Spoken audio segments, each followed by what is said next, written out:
We live in an economy that operates at terminal velocity.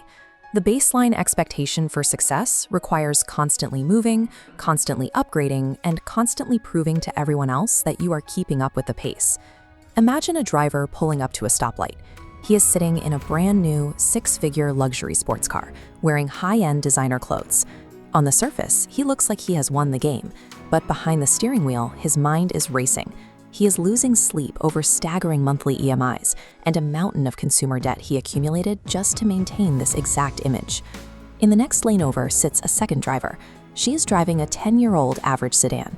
She doesn't wear flashy brands, but she lives entirely debt-free, saves 30% of her income every single month, and sleeps perfectly soundly without a single thought about what she owes the bank.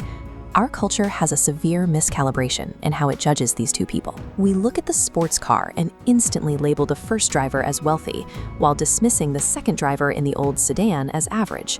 We base our entire definition of financial success on visible consumption. The reality is exactly the opposite. True wealth is the part you cannot see. It is the unspent money. It is the hidden financial freedom, the absolute lack of stress, and the ability to wake up knowing you owe nothing to anyone. To understand why we fall for this trap, we have to look at how we form our beliefs about money. We like to think our financial choices, our financial decisions are inherited. We all carry a sort of financial DNA formed by the environment we grew up in. Behavioral economists call this mechanism recency bias, the human tendency to give extreme weight to our most immediate past experiences. If you grew up watching your parents constantly struggle to pay the electricity bill, your brain perceives money as a scarce survival resource. If you grew up with endless resources where gadgets were handed out freely, your brain perceives money as an abundant tool for immediate pleasure. These early experiences crystallize into financial traumas that dictate our actions for decades. A highly intelligent professional who lost money in a market dip early in their career will often sit in cash during massive bull runs, terrified to invest again. They are repeating a self-sabotaging behavior because their past is overriding the present data. This programming operates below the level of conscious thought. Without auditing the origins of these behaviors, most people find themselves making the same fear-based choices for decades, regardless of how many technical skills they acquire. There is a pervasive cultural myth that generating serious wealth requires being a financial genius. We picture hyperactive day traders shouting over multiple monitors, executing complex, rapid-fire strategies, and perfectly timing market crashes to get ahead. Warren Buffett is widely considered the most successful investor in modern history. His approach destroys that entire narrative. This chart shows a plot of Warren Buffett's net worth against his age over his entire life. You can see a massive exponential spike in his wealth. But look closely at when it happens. 99% of his massive net worth was accumulated after his 60th birthday. Buffett leveraged the invisible mathematical force of compound interest, the process where earnings on an investment generate their own earnings.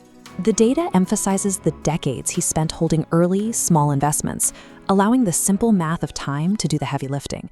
Doing nothing for 50 years is incredibly difficult, but time in the market is an infinitely more powerful and vastly more reliable tool than trying to perfectly time the market.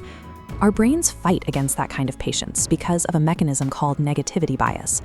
Evolution has wired us to feel the psychological pain of a financial loss much more intensely than the joy of an equivalent financial gain. A 10% drop in your portfolio feels like a life or death threat, while a 10% gain barely registers. When chaos hits, that biological alarm bell triggers panic. During the 2008 financial crisis, markets plunged globally. Widespread fear spread through the economy. Rational, intelligent people panicked, immediately liquidating their portfolios. Driven entirely by the emotion of fear, they locked in catastrophic losses precisely at the bottom of the market. Elite investors operate differently because they master two crucial elements: extreme patience and the emotional adaptability to rely entirely on data, while the rest of the world is panicking. They stay well positioned for what statisticians call tail events. These are rare, highly unpredictable, extreme occurrences that fall outside normal probabilities. While they don't happen often, they drive the vast majority of all market growth. The dot-com crash wiped out thousands of companies, but out of that wreckage emerged a classic tail event: the explosion of e-commerce and the meteoric rise of Amazon. The investors who refused to panic sell their core holdings during the crash were positioned to capture massive exponential returns. Achieving this requires paying the real price of investing. It is the hidden opportunity cost. You have to sacrifice the short-term pleasure of spending cash today, and you actively endure the agonizing anxiety of market crashes without flinching. True wealth generation is an exercise in endurance. It is a long process of boring, disciplined inaction, punctuated by surviving rare moments of extreme economic chaos. Even if you master the math and survive the crashes, there is a final psychological trap waiting at the finish line: hedonic adaptation. This is the human tendency to quickly return to a baseline level of happiness despite major positive events. The moment you achieve a massive financial milestone, your brain instantly resets its expectations to a new, higher level. The goalposts never stop moving. You convince yourself that hitting 1 lakh will solve your problems. When you hit it, the thrill fades and you suddenly need 10 lakh. When you hit 10 lakh, the target becomes 10 crore. It is an endless treadmill. A specific number sitting in a bank account will never generate sustained happiness or contentment.